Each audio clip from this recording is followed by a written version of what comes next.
Okay, so the first thing I'm seeing is that your grip isn't even, right? So like one hand, the pinky's on the ring and then the other one is slightly in. So the thing that I always try to do is find a set point on the bar where I'm gonna make sure that my grip is the same every single time. That way I don't have to worry about one side being whatever stronger than the other. So you also need to be cognizant of proper joint stacking for the bench. So because you have longer arms, bench is going to be harder for you. So I would recommend taking a slightly wider grip because it's going to allow you to incorporate more chest and be stronger off the bottom. Everybody's kind of different. And then like technically you should have proper joint stacking no matter what grip you use. Because for example, I like wider, but Elizabeth likes more narrow. But regardless, it's all a straight line. So for you, I would say right now you're using pinkies on the rings, but I think it's a little bit too narrow for you because your elbows are kind of coming in this way when you're benching and you want to have straight lines up and down, right? So for me, I do middle fingers on the rings so that way when I press, you can see my forearms are straight up and down the entire time. What's happening for you because you're using those pinkies is you're kind of like coming in this way, if that makes sense. So let's try to find a good grip width for you first. Try ring finger, and then let's see how the forearms look as the bar comes down. This already looks a lot better, honestly. Okay. Still a little flary re-rack. And try middle fingers on the rings. Okay.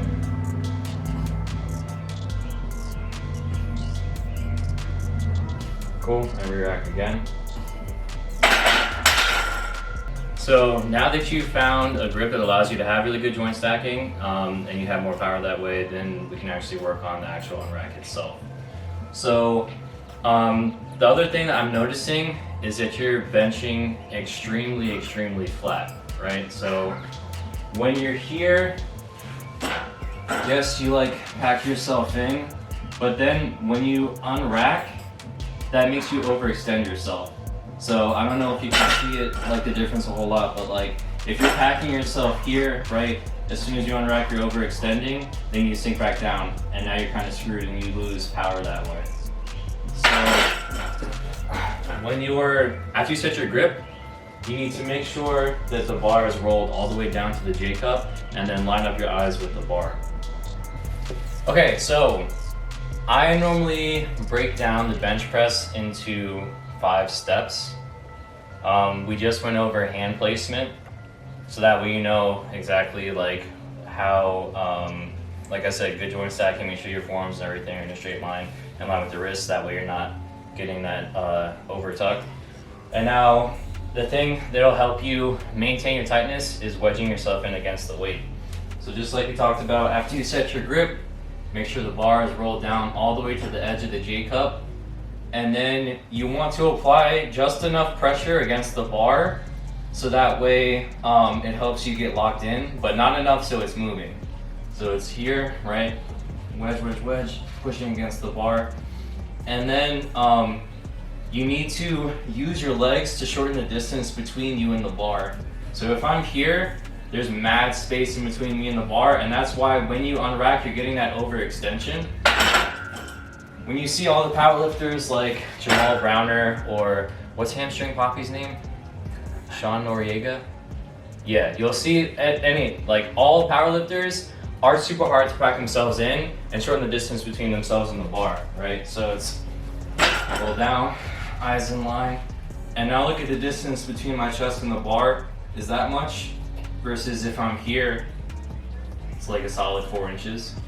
So wedge and pack yourself in, and then when you unrack, it's called, we kind of talked about this, doing that lat pullover to help with your deadlifts. It's the same motion here. Lat pullover to get it over the J cups, and then you settle your hips.